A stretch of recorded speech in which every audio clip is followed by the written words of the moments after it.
రాష్ట్రంలో కాంగ్రెస్ రౌడీ రాజ్యం నడుస్తోంది. మున్సిపల్ ఎన్నికల్లో ఎలాగైనా గెలవాలని రేవంత్ సర్కార్ కుయుక్తులు పన్నుతుంది. సూర్యాపేట జిల్లా కోదాడలో బీఆర్ఎస్ అభ్యర్థులపై బెదిరింపులకు పాల్పడుతున్నారు మంత్రి ఉత్తమ్ కుమార్ రెడ్డి వర్గీయులు. బీఆర్ఎస్ అభ్యర్థులను నామినేషన్ విత్డ్రా చేసుకోవాలని కోరుతున్నారు.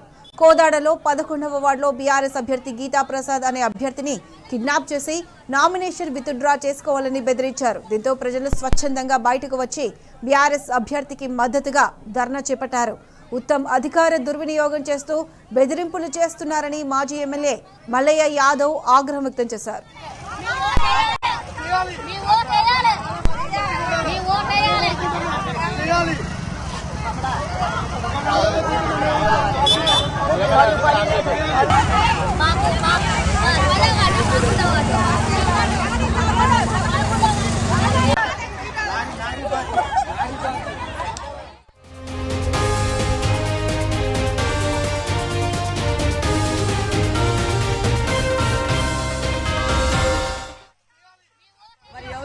మేము ఆనందంగానే అందరం ఉంటున్నాం.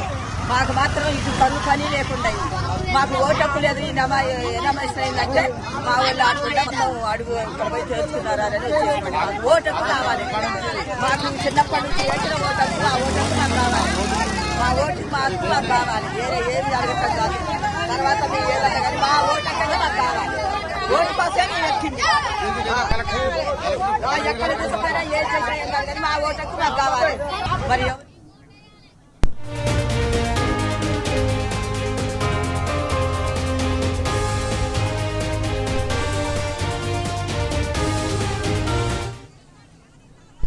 రెడ్డి అంశానికి సంబంధించి పూర్తి అప్డేట్స్ మా ప్రతినిధి రాము అందిస్తారు. రాము, చెప్పండి. మున్సిపల్ ఎన్నికల్లో బీఆర్ఎస్ అభ్యర్థులను నామినేషన్ విత్డ్రా చేసుకోవాలని కిడ్నాప్లకు తెగబడుతున్నారు కాంగ్రెస్ నేతలు.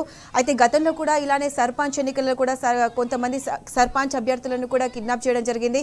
అయితే రాష్ట్రంలో మొత్తం మీద కాంగ్రెస్ రౌడీజం పాలన జరుగుతుంది. దీనిపై ప్రజలేమంటున్నారు? పూర్తి అప్డేట్స్ ఏంటి? ప్రత్యూష, మొన్న గ్రామ పంచాయతీ ఎన్నికల్లో ఏ విధంగానైతే అందరిని భయభ్రాంతులకు గురి చేసి సర్పంచ్ స్థానాన్ని కైవసం చేసుకున్నారో, ఈ మున్సిపాలిటీ ఎన్నికల్లో కూడా అధికార దుర్వినియోగం పాల్పడుతూ పోలీసుల చేత, అక్కడ ఉన్నటువంటి కాంగ్రెస్ పార్టీ గుండాల చేత బెదిరింపులు పాల్పడుతూ ఉన్నారు. తాజాగా సూర్యాపేట జిల్లా కోదాడ మున్సిపాలిటీలో 11వ వార్డుకు సంబంధించినటువంటి గీతా సత్యప్రసాద్ అనేటువంటి ఒక వ్యక్తి బీఆర్ఎస్ పార్టీ తరఫున తమ నామినేషన్ దాఖలు చేశారు. అయితే ఈ నేపథ్యంలోనే గీతా సత్యప్రసాద్ ని నామినేషన్ విత్డ్రా చేసుకోవాలంటే అక్కడ ఉన్నటువంటి కాంగ్రెస్ పార్టీకి సంబంధించినటువంటి కొద్దిమంది గుండాలు అక్కడికి వెళ్లి అతని ఇంట్లో నిర్బంధించి లోపల గడియబెట్టి అతన్ని కుటుంబ సభ్యుల్ని ఇబ్బందులు గురి చేస్తూ ఉన్నారు, బెదిరింపులు పాల్పడుతూ ఉన్నారు. ఈ నేపథ్యంలోనే 11వ వార్డు సంబంధించినటువంటి ప్రజలందరూ కూడా స్వచ్ఛందంగా బయటకు వచ్చి కాంగ్రెస్ పార్టీ అరాచకాల పట్ల నిలదీస్తూ పెద్ద ఎత్తున కూడా ధర్నా కార్యక్రమం నిర్వహించారు. దీని వెనుక మొత్తం కూడా మంత్రి ఉత్తమ్ కుమార్ రెడ్డి ఉన్నారు. ఆయన భార్య అక్కడ కోదాడలో ఉత్తమ్ పద్మావతి ఎమ్మెల్యేగా ఉన్నారు. కాబట్టి ఏ విధంగానైనా సరే కోదాడ మున్సిపాలిటీలో అక్కడ ఉన్నటువంటి కాంగ్రెస్ పార్టీ అభ్యర్థుల్ని గెలిపించుకునేలాగా అధికార దుర్వినియోగానికి పాల్పడుతూ రాజకీయంగా ఎదుర్కోలేక ఇలాంటి బెదిరింపులు పాల్పడుతున్నారంటూ కూడా పెద్ద ఎత్తున కూడా ఆరోపణలు వ్యక్తమవుతున్నాయి. 11వ వార్డు సంబంధించినటువంటి ప్రజలందరూ కూడా రాజకీయాలకు అతీతంగా, పార్టీలకు అతీతంగా రోడ్ల మీదకి వచ్చి గీతా సత్యప్రసాద్ కి మద్దతు తెలుపుతూ ధర్నా కార్యక్రమం నిర్వహించారు. అక్కడ ఉన్నటువంటి కోదాడ మాజీ ఎమ్మెల్యే వల్లమల్ల యాదవ్ కూడా ఇప్పటికే ధర్నా కార్యక్రమంలో పాల్గొనడం జరిగింది. అడుగడుగును కూడా రాజ్యాంగాన్ని కాలరాస్తూ భయప్రాంతాలకు గురి చేస్తూ కాంగ్రెస్ గుండాలని ఎగేస్తూ అక్కడ అధికార దుర్వినియోగం పాల్పడుతూ ఉన్నారు, ప్రజాస్వామ్యాన్ని కూని చేస్తున్నారంటూ కూడా పెద్ద ఎత్తున కూడా ఆగ్రహం వ్యక్తం చేస్తూ హైదరాబాద్ రుచాల జాతీయ రహదారిపై ధర్నా కార్యక్రమం నిర్వహించడం జరిగింది. ఉత్తమ్ కుమార్ రెడ్డి మంత్రి హోదాలో ఆయన వ్యవహరించట్లేదు, దిగజారిపోయి వ్యవహరిస్తా ఉన్నారు, అక్కడ ఉన్నటువంటి కార్యకర్తలను బెదిరింపులకు గురి చేస్తున్నారంటూ కూడా మల్ల యాదవ్ పెద్ద ఎత్తున కూడా ఆగ్రహం వ్యక్తం చేస్తా ఉన్నారు. 2 నెలల క్రితం ఇదే కోదాడ పట్టణంలో దళిత యువకుడిని అన్యాయంగా కొట్టి చంపారు.